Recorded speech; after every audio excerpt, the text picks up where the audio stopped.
আমি পান্তা এনেছি। দাও। জানো স্বামী, ওই খেজুর তলায় না প্রতিদিন একটা ছেলে আমাকে ধরে কি সব করে।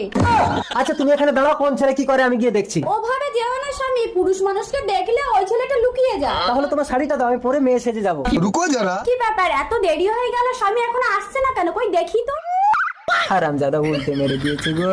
স্বামী ওঠো, স্বামী ওঠো। ও বউ, তুমি আমাকে থানায় নিয়ে চলো, আমি রেপ কেস করবো। এই দেখি কি করেছে। অন্তত একটু হাত বুলিয়ে দেখি, নইলে কেসটা লিখবো কি করে? আরে এটা তো পুরুষ। ও আচ্ছা, আসামিটা দুই স্বামী স্ত্রীর সঙ্গে কেস ঘটিয়েছে। তাড়াতাড়ি চলুন ম্যাডাম, নইলে আসামি পালিয়ে যেতে পারে। পালিয়ে যাবে কোথায়? গাড়ি নিয়ে তাড়িয়ে ধরবো। ওই কোথায় আসামি? ওই তো খেজুর তলায়। একদম পালানোর চেষ্টা করবি না আসামি, নইলে কিন্তু গুলি করবো। এই হ্যান্ডস আপ। পুরুষ মানুষকে রেপ করিস? এই কই রে তোর মাল কই? আরে আমার হ্যান্ডেল ভাঙা, মালটা হ্যান্ডিক্যাপ, কিন্তু ওদিক থেকে পুরো খাপা খাপ।